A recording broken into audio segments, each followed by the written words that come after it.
Hi guys, today we will talk about how to fix or how to solve the problem of freezing on the application of NFL app. We go to settings.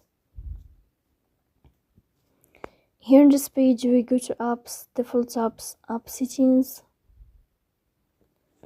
On above we will search about NFL like this and you can click.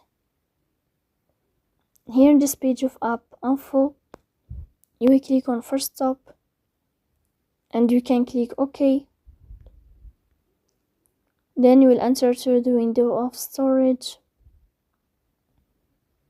Here we click on clear cache.